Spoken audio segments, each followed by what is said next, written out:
Now the advantage to being agreeable then is that you're good in teams and you're very much likely to give other people credit. The downside of being agreeable is that you're not very good at putting forward your own interests. And so one of the things that predicts salary across time, for example, is agreeableness, and it predicts it negatively.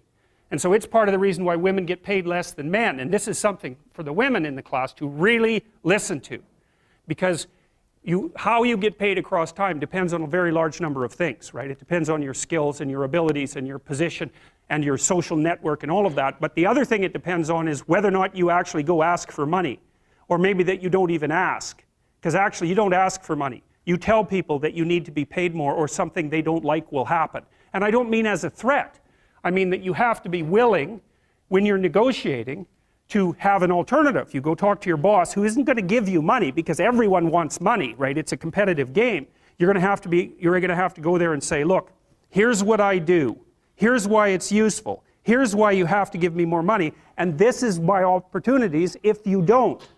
And then you're not taking your boss's money anyways, because it's very frequently the case that he's working for a whopping big company.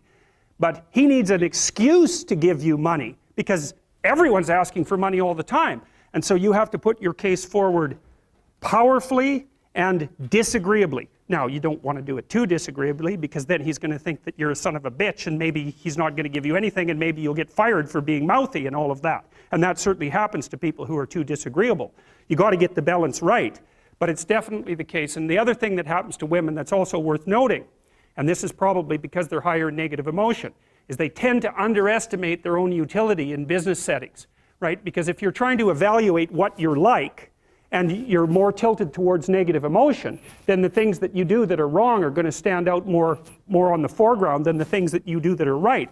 So if you go into a negotiation and you're uncertain already because you have self-doubts and then you're agreeable in the negotiation, what's going to happen is that you're not going to win as often. And winning in a business setting or in a career development setting means more opportunity for promotion and more revenue generated. Now, the downside of that, of course, is as you climb the business hierarchy is that you also have to take on more responsibility, and that responsibility is sometimes unpleasant as well, especially to people who are agreeable, because you're not necessarily liked if you're in a position of authority, and agreeable people really like to be liked. It's their primary motivator, because they're concerned about the maintenance, I would say, of intimate, positive relationships. And that also makes them conflict avoidant.